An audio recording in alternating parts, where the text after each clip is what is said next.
Welcome to the Personal Finance Show.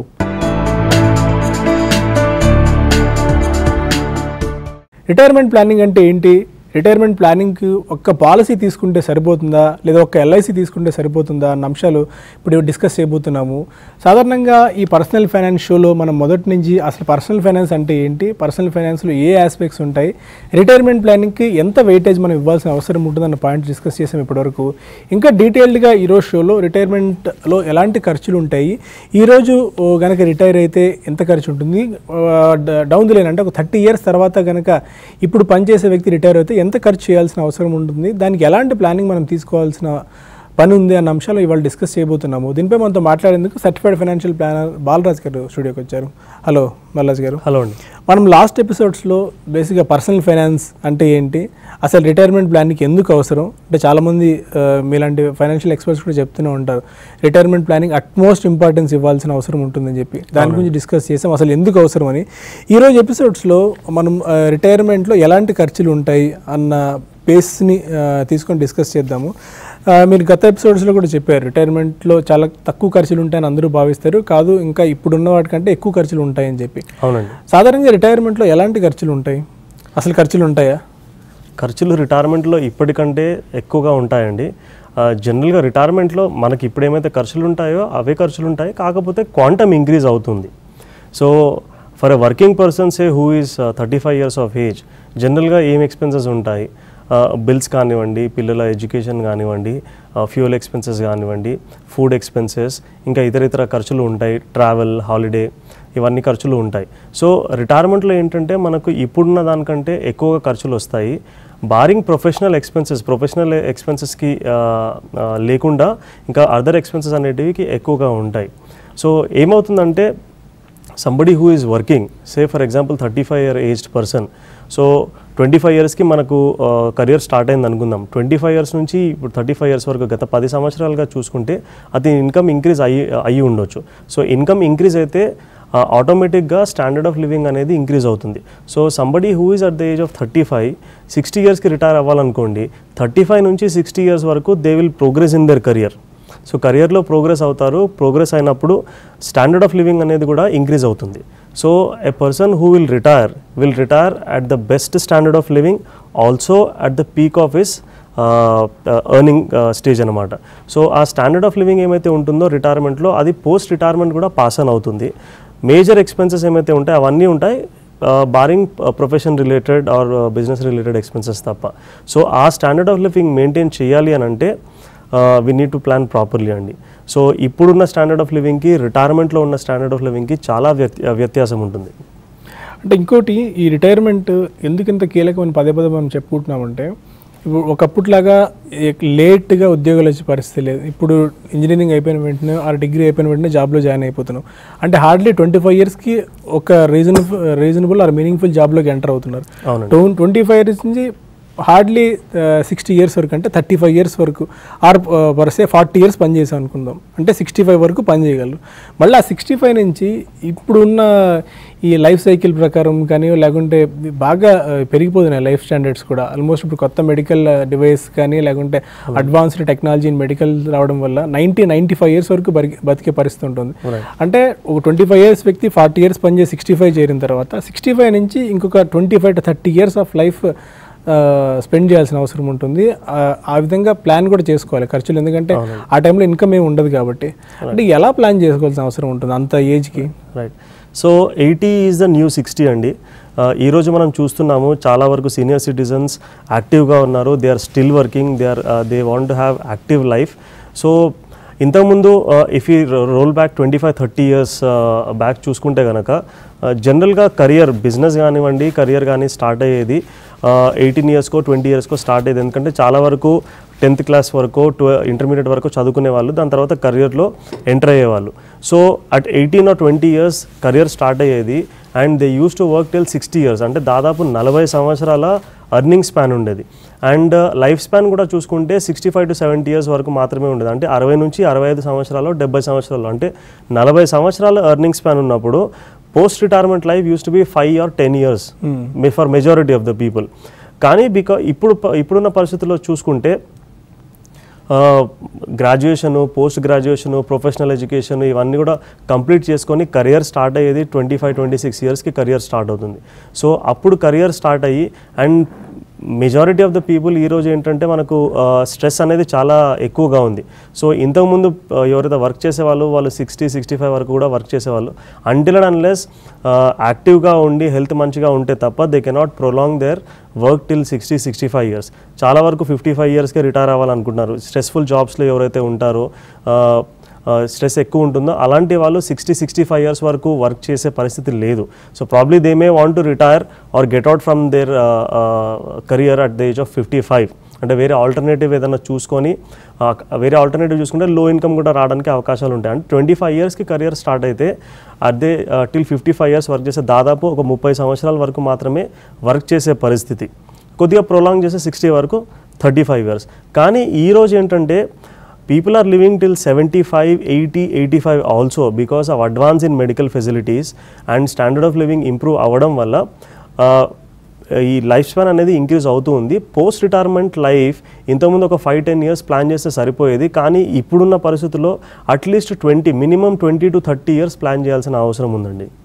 But ఈ రోజుల్లో ఉన్న వర్క్ స్ట్రెస్, ఈ రోజులో ఉన్న టెన్షన్స్ వల్ల లైఫ్ అయితే ఎక్కువగా బతుకుతున్నారు కానీ బట్ క్వాలిటీ ఆఫ్ లైఫ్ బాగా తగ్గిపోతుంది. అంటే అంటిల్ అన్లెస్ మెడికల్ సపోర్ట్ లేకపోతే అన్ని ఇయర్స్ హ్యాపీగా, అంటే without medical advice or medical support లేకపోతే అన్నేళ్ళు బతికే పరిస్థితి లేదు. అంటే ఇప్పుడు మన తిండికి బట్టకి ఎంత ఖర్చు చేస్తున్నాము, రాబోయే రోజుల్లో నాకు తెలిసి మెడికల్ కూడా అంతే స్థాయిలో ఖర్చు చేయాల్సిన అవసరం ఉంటుంది. దానికి ఎలా మనం ప్రిపేర్డ్గా ఉండాలి, సాధారణ ఖర్చులతో పాటు ప్లస్ ఈ మెడికల్ ఎమర్జెన్సీ కానీ లేకుంటే మెడికల్ సపోర్ట్ కానీ మెడికల్ ఫెసిలిటీస్ పొందేందుకు ఎలాంటి ప్లానింగ్ మనం స్పెసిఫిక్గా రిటైర్మెంట్ ప్లానింగ్లో చేసుకోవాలి? మనం మాట్లాడదాం దాని గురించి. దానికంటే ముందు మనకి ఎలాంటి ఎక్స్పెన్సెస్ ఉంటాయి ఏంటనేది చూద్దాము. సో మనకు రిటైర్మెంట్లో చూస్తే కనుక there are 2 kinds of expenses అండి. ఒకటి కమిటెడ్ ఎక్స్పెన్సెస్, ఒకటి డిస్క్రిషనరీ ఎక్స్పెన్సెస్. కమిటెడ్ ఎక్స్పెన్సెస్ అంటే మనకు ఖచ్చితంగా ఉంటాయి. సో కమిటెడ్ ఎక్స్పెన్సెస్ సొంత ఇల్లు లేకపోతే రెంట్ హౌస్లో ఉండాల్సిన అవసరం ఉంటుంది, రెంట్ పే చేయాల్సిన అవసరం ఉంటుంది. Some of the bills electricity, gas, water, telephone bill కానివ్వండి, ఇంటర్నెట్ బిల్ కానివ్వండి, ఇలాంటి బిల్స్ ఉంటాయి. House maintenance cost, servant maid cost and cable, newspaper, house tax, laundry and groceries. మేజర్గా ఫుడ్ ఎక్స్పెన్స్ రిటైర్మెంట్లో ఎక్కువగా ఉండడానికి అవకాశం ఉంటుందండి. ఎందుకంటే మనము యంగ్గా ఉన్నప్పుడు, యాక్టివ్గా ఉన్నప్పుడు జనరల్లీ ఏ ఫుడ్ అయినా తీసుకోవచ్చు. కానీ రిటైర్మెంట్లో ఏంటంటే we will have to depend more on food supplements and fruits. Costing అనేది ఎక్కువగా అవుతుంది. అండ్ దాంతోపాటు మనము రిటైర్మెంట్ తర్వాత we will be at home most of the time. Socialising అనేది ఎక్కువగా ఉంటుంది. We tend to call people to our house. So అక్కడ మనకు ఫుడ్ ఎక్స్పెన్స్ అనేటివి కూడా ఎక్కువగా అయ్యే అవకాశం ఉంటుంది. దాంతోపాటు షాపింగ్ ఎక్స్పెన్సెస్ అవ్వచ్చు, బట్టలు కొనుక్కోవడము, మేజర్గా మెడికల్ ఎక్స్పెన్సెస్ అండి. So medical expenses somebody who is active, ఇప్పుడు 35 ఇయర్స్ ఆర్ 40 ఇయర్స్ ఏజ్ ఉన్న వాళ్ళు ఆర్ ప్రాబ్లీ 45 ఆల్సో. సో వాళ్ళు యాక్టివ్గా ఉంటే కనుక medical expenses on an average for family ఒక 1000 rupees per month, average of 1500 per month కంటే ఎక్కువగా ఉండదు. కానీ యాజ్ పర్సన్ ఏజెస్ హెల్త్ కూడా డిటీరియోరేట్ అయిపోతుంది అనమాట. డిటీరియోరేట్ అయినప్పుడు మనకు మెడికల్ ఎక్స్పెన్సెస్ అనేటివి వస్తాయి. So in late 50s or into early 60s అక్కడ నుంచి మెడికల్ ఎక్స్పెన్సెస్ అనేవి మనకు చాలా ఎక్కువగా ఉంటాయి. సో మీరు ఫర్ ఎగ్జాంపుల్ తీసుకుంటే regular visits to doctor, diagnostic టెస్ట్లు కావచ్చు, ఇంకేదైనా ఇతర టెస్ట్లు కావచ్చు. దాంతోపాటు హాస్పిటలైజ్ అయితే కనుక మెడికల్ ఇన్సూరెన్స్ కవర్ చేయకపోతే కొన్ని సందర్భాల్లో మనము పాకెట్ నుంచి పెట్టుకోవాల్సిన అవసరం ఉంటుంది. ఇవన్నీ కన్సిడర్ చేస్తే కనుక ఓవరాల్గా monthly expenses requirement can be somewhere between 4,000 to 10,000 rupees అండి. సో ఈరోజు diabetes and blood pressure is the most common elements people are getting.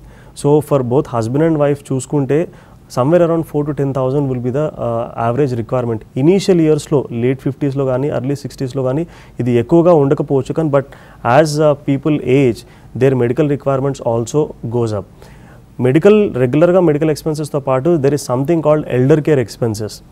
At advanced age say probably at 70s unfortunately health చాలా deteriorate అయిపోతే if the person is not in a position to move or bedridden కనుక అయిపోతే, so ఇప్పుడు nuclear family system అవ్వడం వల్ల only husband and wife are staying together. And ఒకప్పుడైతే ఇంట్లో joint family సిస్టంలో కనీసం ఒకరి కేర్ ఒకరు తీసుకునే పరిస్థితి ఉండేది. అందరూ కలిసి ఉండేవాళ్ళు, ఎక్స్పెన్సెస్ కూడా తక్కువగా ఉండేటివి. ఎవరైనా ఇల్లు అయినా కానీ other family members use to pitch in, ఫిజికల్గా సపోర్ట్ చేయడం కానివ్వండి, ఫైనాన్షియల్గా సపోర్ట్ చేయడం కానివ్వండి. సో ఈ రోజుల్లో అలాంటి పరిస్థితి లేదు.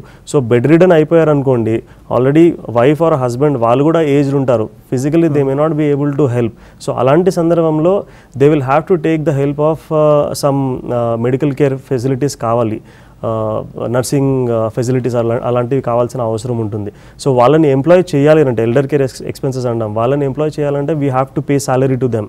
So medical expenses is going to be one of the huge expenses part in retirement అండి. సో దీని తర్వాత we have something called health insurance కూడా కావాలి. ఇప్పుడు హెల్త్ ఇన్సూరెన్స్ తీసుకుంటే తక్కువగా ఉంటుంది, రిటైర్మెంట్లో మనకు హెల్త్ ఇన్సూరెన్స్ ప్రీమియం అనేది చాలా చాలా ఎక్కువగా ఉంటుంది. Apart from that auto expenses, ప్రతి ఒక్కరికి కూడా భవిష్యత్తులో కారు ఉండడానికి అవకాశం ఉంటుంది.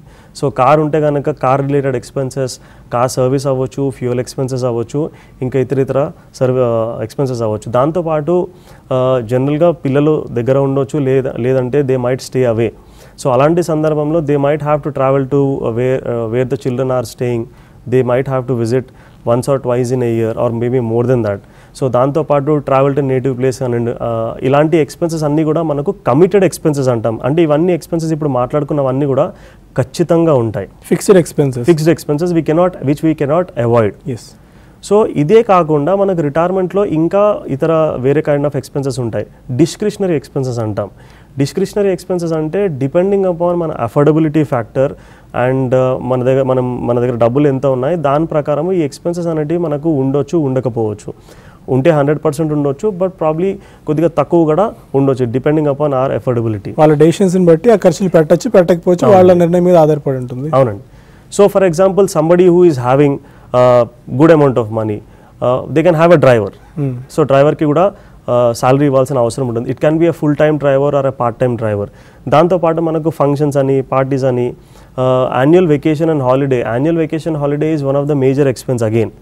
ఇది నిజంగా అంటే అంత పిచ్చింగ్ అవుతుందా ఈ కాన్సెప్ట్ అనేది? ఎందుకంటే మనం రిటైర్మెంట్ ప్లానింగ్ గురించి గతంలో చాలాసార్లు డిస్కస్ చేసినప్పుడు కూడా వెకేషన్ సంబంధించి ఎక్కువ ఖర్చులు ఉంటాయని చెప్పి మీరు పదే సందర్భాల్లో చెప్తూనే ఉన్నారు. అంటే వెకేషన్కి ఆ స్థాయిలో ఖర్చు ఉంటుందా? అండ్ వెకేషన్ అన్న మోడ్ అంత యాక్టివ్గా ఉంటారు. ఒక ఏజ్ వచ్చిన తర్వాత 65-70 years వచ్చింది అనుకోండి, వాళ్ళు వెకేషన్కి వెళ్ళి అన్ని రోజులు స్పెండ్ చేసే పరిస్థితి ఉంటుందా? దానికి సపరేట్గా ఒక ఎక్స్పెన్సెస్ అనేది క్రియేట్ చేసుకోవాలా? ఖచ్చితంగా అండి. రిటైర్మెంట్ వరకు ఏంటంటే చాలా వరకు కాంప్రమైజెస్ జరుగుతూ ఉంటాయి. So they want even now people go for vacation. ఆ వెకేషన్ స్టార్ట్ అయ్యే ముందే ఎండ్ అయిపోతుంది అనమాట. So they might go for 2 days or 3 days. So we cannot call it as a proper vacation. Proper vacation అంటే at least ఒక 15-20 days at a stretch, or probably a week to 10 days 2 times in a year, దాన్ని మనం proper vacation అనవచ్చు. కాకపోతే ఇప్పుడు కొన్ని కారణాల చేత డబ్బులు లేకపోవడమో, లేకపోతే పిల్లల ఎడ్యుకేషన్ డిస్టర్బ్ అవుతుందనో, లేదంటే వాళ్ళ వర్క్ డిస్టర్బ్ అవుతుందనో they cannot go for elongated vacation. Most of people జాబ్స్లో ఉంటారు కాబట్టి ఉద్యోగాలు అన్ని రోజులు సెలవులు ఇచ్చే పరిస్థితి 90% ఉండదు. అందుకోసమే వెకేషన్ అనేది ఈరోజు వర్క్ చేసే టైంలో అది పెద్దగా ఉండదు. బట్ రిటైర్మెంట్లో ఏంటంటే వెకేషన్ ఎప్పుడు వెళ్తారండి? హాలిడే ఉన్నప్పుడే వెకేషన్కి వెళ్తారు. సో మనకు రిటైర్మెంట్లో 365 days హాలిడేస్ ఉంటాయి. So vacation is going to be one of the mandatory thing which people will have. And once ఇంకొకటి ఏంటంటే రిటైర్మెంట్లో 2 రకాలండి. సర్వైవింగ్ రిటైర్మెంట్ ఒకటి, లివింగ్ రిటైర్మెంట్ ఒకటి. సర్వైవింగ్ రిటైర్మెంట్ అంటే రోటీ కపడా మకాన్ అంటే ఉన్నాము అన్నట్టు, just we are living, just we are there. Living retirement అంటే living the way we want to without compromising on anything. రిటైర్మెంట్ని ఒక గోల్డెన్ పీరియడ్గా మలుచుకోవాలి. We want to live retirement అంటే proper plan is required. So holiday cannot be exempted. It will be one of the major expense అండి again in retirement. So కాకపోతే అందులో discretionary expenses కాబట్టి it can range. Somebody want to have a holiday abroad, somebody want to have a domestic holiday, somebody want to have a holiday in the form of pilgrimage. అందులో variation ఉంటుంది depending upon a person taste and affordability factor. So ఇదే కాకుండా entertainment అని, dining out అని, and gifts to children and grand children, this is again one of the major expense. So retirement తర్వాత children వాళ్ళ marriage అవుతుంది, grand children ఉంటారు. So ఇంకోటి ఏంటంటే we can buy respect or earn respect by giving gifts to children or grandchildren. So respect మనం ఎన్ని gifts ఎక్కువగా ఇస్తే మన రెస్పెక్ట్ మీటర్లో రెస్పెక్ట్ అంత ఎక్కువగా ఉంటుంది. సో 1-2 సంవత్సరాలు మనం గిఫ్ట్లు మానేసాం అనుకోండి, ఆ రెస్పెక్ట్ కూడా తగ్గిపోతుంది. So fortunately are unfortunately money is what plays major role in many people's lives. Gifting will be one of the major expense అనమాట. దాంతోపాటు ఇంకా హోమ్ ఇంప్రూవ్మెంట్ రిపేర్స్ అని. సో ఇప్పుడు somebody who is in to their 30s or 40s ఇప్పుడు ఇల్లు కొనుక్కుంటే కనుక retirement అయ్యే టైం వరకలా ఇల్లు కూడా ఏజ్డ్ అవుతుంది. So the maintenance of the house goes up. For a black of 5 years తీసుకుంటే కనుక మీరు ప్రతి 5 సంవత్సరాలకు ఒకసారి ఇంటిని పెయింట్ వేయించుకోవడము, repairs or replacement of furniture కానివ్వండి, ఎలక్ట్రానిక్ గూడ్స్ అవనివ్వండి, ఎలక్ట్రికల్ గూడ్స్ ఇవ్వనండి, ఇవన్నీ కూడా మనం రీప్లేస్మెంట్ చేసుకోవాల్సిన అవసరం ఉంటుంది. ఒక బ్లాక్ ఆఫ్ 5 years తీసుకుంటే that will be again the major expense. ఒక 5 సంవత్సరాలకు ఒకసారి 2 నుంచి 3 లక్షల సమయం పట్టవచ్చు, అమౌంట్ పట్టవచ్చు. సో దట్ ఈస్ ఇవన్నీ కూడా జనరల్గా ఏంటంటే మనం ఎక్స్పెన్సెస్లో కన్సిడర్ చేయం. దీంతో పాటు రీప్లేస్మెంట్ ఆఫ్ కార్ అండి. So this is also one of the expense which is going to be there which we cannot deny. Somebody who is planning to retire at the age of 60, life span 80 years ఉంటే car is a compulsion now. So it is not no more a want, it is a need, it is a necessity. So 20 years మనం car నడపలేము. So ఒక 10 సంవత్సరాలన్నా 8 సంవత్సరాలు నడిపించిన తర్వాత we need to replace the car as well. So these expenses will be there. దీంతో పాటు leisure activities అని, సోషల్ యాక్టివిటీస్ అని, క్లబ్బింగ్, ఇంకా ఎలక్ట్రానిక్ గుడ్స్. ఇప్పుడు ఈరోజు మొబైల్స్, ల్యాప్టాప్స్, ఇంకా ముందు టెక్నాలజీ ఇంకా ఏమొస్తుందో తెలియదు. సో వీటికి కూడా మనం కొద్దిగా ఎక్స్పెండిచర్ పక్కన పెట్టుకోవాలి. కాబట్టి ఇక్కడ మనం పిల్లల్ని పూర్తిగా కన్సిడర్ చేయట్లేదు. అంటే రిటైర్మెంట్ ఏజ్లో కూడా 65 to 70 years వచ్చిన తర్వాత వాళ్ళ పిల్లల్ని కొద్దిగా చూసుకోవడం కానీ, లేకుంటే వాళ్ళ పేరెంట్స్కి సపోర్ట్ చేయడం కానీ ఏం మనం కన్సిడర్ చేయట్లేదు ఈ ఫ్యాక్టర్లో. లేదండి. అంటే డౌన్ ది లైన్ ఒక 25-30 years తర్వాత అలాంటి సినారీ వచ్చేస్తుందని మీరు చాలా బలంగా నమ్ముతున్నారా? ఇప్పుడే చూడండి మీరు, if you do an actual survey, ఎంతమంది పిల్లలు పేరెంట్స్ని చూసుకుంటున్నారు, you will come to know. And పిల్లలు పేరెంట్స్ని చూడాలని కాదండి, even parents don't like to be dependent on children. So you ask any proud parent, do you really want to depend on children అంటే మేము పిల్లలపైన డిపెండ్ అయ్యే ఏంటండి, వాళ్ళకేమైనా హెల్ప్ అయితే వాళ్ళకి హెల్ప్ చేసే పరిస్థితుల్లో మేము ఉండాలి, కానీ ఎట్టి పరిస్థితుల్లో పిల్లలపైన డిపెండ్ అవ్వకూడదని అనుకుంటారు పేరెంట్స్. సో అన్ఫార్చునేట్లీ సిచ్యువేషన్ మంచిగా లేకపోతే డిపెండ్ అవ్వాల్సిన అవసరం వస్తుంది, కానీ parents don't want to depend on children happily. So never want to be burden on children. ఆ బర్డన్ కాకుండా ఉండాలంటే కంపల్సరీ రిటైర్మెంట్ ప్లానింగ్ పక్కాగా 100% ఖచ్చితంగా పర్ఫెక్ట్గా చేసుకోవాలి. ఖచ్చితంగా ఒక పక్కా ప్రణాళిక వేసుకొని మనము రిటైర్మెంట్ ప్లానింగ్ అనేది ఖచ్చితంగా మనం చేసుకోవాల్సిన అవసరం ఉంటుంది. ఇవన్నీ కూడా మనకి ఎక్స్పెన్సెస్ ఉంటాయండి. సో మీరు ఇవన్నీ ఐటమ్ బై ఐటమ్ లెక్క వేసుకుంటే కనుక it can be very very much. మనం భయపడాల్సిన అవసరం లేదు. దీనికి సొల్యూషన్ ఏంటంటే ప్రాపర్గా ప్లానింగ్ చేసుకొని రెగ్యులర్గా ఇన్వెస్ట్మెంట్ చేసుకుంటే కనుక we can have a concrete retirement plan in place. Okay, అంటే ఈ కాంక్రీట్ రిటైర్మెంట్ ప్లాన్ అంటున్నాం కదా, అసలు ఈ కాంక్రీట్ రిటైర్మెంట్ ప్లాన్ అంటే ఏంటి? ఇన్వెస్ట్మెంట్స్ ఎప్పుడు కానీ గోల్ బేస్డ్ ఉండాలండి. It shouldn't be product based or market driven or momentum based ఉండకూడదు.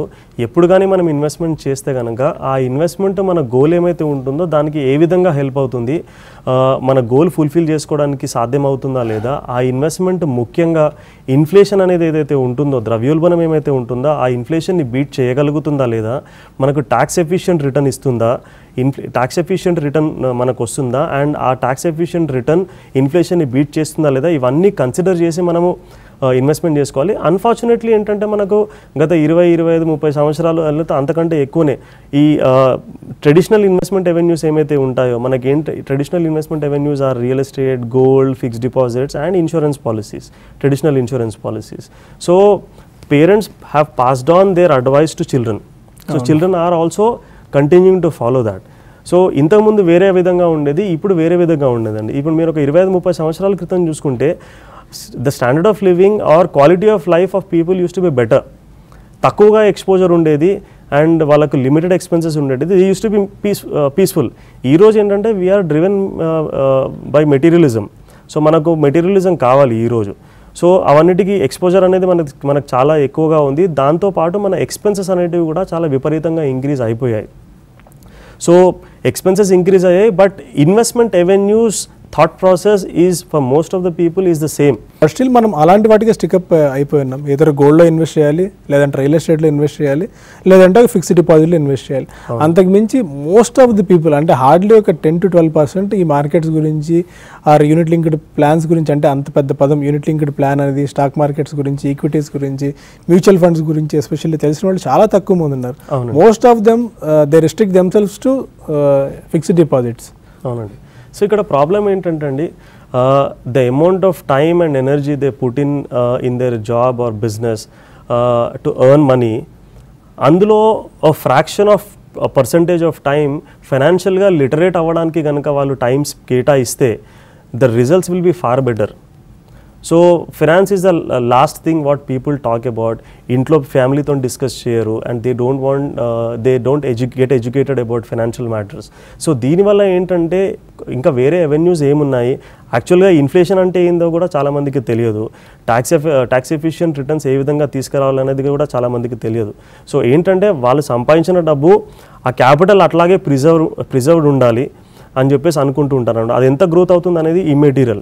So the biggest risk in life is not taking risk అండి. ఎవరు అడిగినా కూడా ఎందులోనే ఇన్వెస్ట్ చేయాలి, ఆ మ్యూచువల్ ఫండ్లో ఇన్వెస్ట్ చేయండి మీకు మంచి డబ్బులు వస్తాయంటే, సార్ మా ప్రిన్సిపల్ సేఫా అన్న ఫస్ట్ పాయింట్ ఒకటి అడుగుతారు. అంటే రిస్క్ తీసుకోకపోవడం వల్ల, వాళ్ళ కన్జర్వేటివ్ మెంటాలిటీ వల్ల ఈ ఫిక్స్డ్ డిపాజిట్స్లో ఇన్వెస్ట్ చేయడం వల్ల వచ్చిన ఇబ్బందులు అనుకోవచ్చేవి, అంటే ఇబ్బంది పడే అవకాశం ఉంటుంది అనుకోవాలా? వారన్ బఫెట్ గారు అన్నారనమాట, never ever depend on single source of income, always create second source of income. So already మీ ఇంట్లో husband and wife are working, create third source of income. So ఇక్కడ కన్జర్వేటివ్గా ఇన్వెస్ట్మెంట్ చేయడం వల్ల ఏంటంటే మనకు ఎఫ్డీలు కానివ్వండి, ఇంకేదైనా కానివ్వండి, ఇన్ఫ్లేషన్ని బీట్ చేయదండి. సో ఇన్ఫ్లేషన్ని బీట్ చేయకపోతే we are going to lose the value of the money, purchasing power అనేది పడిపోతుంది. సో సార్ జాన్ టెంపుల్టన్ ఏమన్నారంటే, invest for maximum total real return. అంటే ఏంటి, మనం ఇన్వెస్ట్మెంట్ చేసిన తర్వాత దానిపైన మనకు వచ్చే రాబడి ఏమైతే ఉంటుందో, ట్యాక్స్లు ఇన్ఫ్లేషన్ పోయిన తర్వాత మనకు పాజిటివ్ రిటర్న్ వస్తుందా లేదా అనేది చూసుకోవాలి. పాజిటివ్ రిటర్న్ వచ్చేటట్టు ఇన్వెస్ట్మెంట్ చేసుకోవాలి. ఉదాహరణకి ఇప్పుడు ఫిక్స్డ్ డిపాజిట్లలో ఇన్వెస్ట్మెంట్ చేశారనుకోండి, 7.25 నుంచి 7.5 వరకులో రిటర్న్స్ వస్తున్నాయి. కొన్ని ఎఫ్డీస్ 7% కూడా ఇస్తున్నాయి. ఫర్ ఎగ్జాంపుల్ మీరు 7% రిటర్న్ వస్తుంది అనుకుందాం, and somebody who is in 30% slab.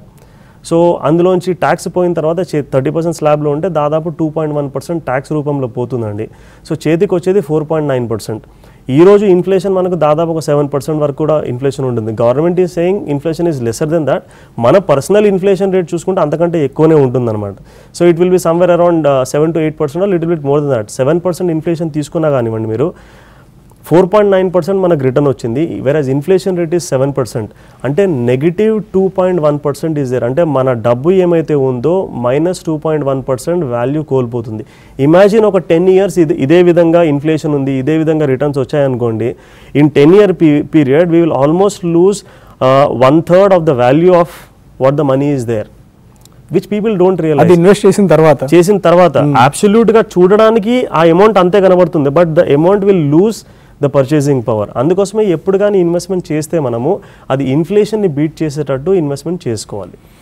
Fine. అది బాలరాజు గారు రిటైర్మెంట్ ప్లానింగ్ గురించి చెప్తున్న అంశాలు. అసలు రిటైర్మెంట్లో ఎలాంటి ఖర్చులు ఉంటాయి, రాబోయే రోజుల్లో అంటే ఇప్పుడు కాకుండా ఇప్పుడు సంపాదిస్తున్న వాళ్ళు ఒక 25 to 30 years తర్వాత ఎంతటి భారాన్ని వాళ్ళు మోయాల్సిన అవసరం ఉంటుంది. అయితే అది భారం కాకుండా ఇష్టంగా ఆర్ ప్రేమపూర్వకంగా ఇన్వెస్ట్ చేసుకోవాలంటే ఎలాంటి స్ట్రాటజీస్ మనం వర్కౌట్ చేసుకోవాలన్న అంశాలను ఎంతసేపు చాలా డీటెయిల్డ్గా వివరించారు. రిటైర్మెంట్ లైఫ్ భారం కాకూడదు, సర్వైవల్ ఇది కాకుండా ఉండాలి, అంటే కేవలం ఒట్టి బతుకుతున్నాం అన్న ఇది కాకుండా హ్యాపీగా బతుకుతున్నాం అన్న రిటైర్మెంట్ భావన మనకు కనిపించాలంటే రిటైర్మెంట్ ప్లానింగ్ చాలా అవసరం. ఇది ఇవాల్టి పర్సనల్ ఫైనాన్స్. మరో వారం మరో ఎపిసోడ్తో కలుద్దాం. Stay with us.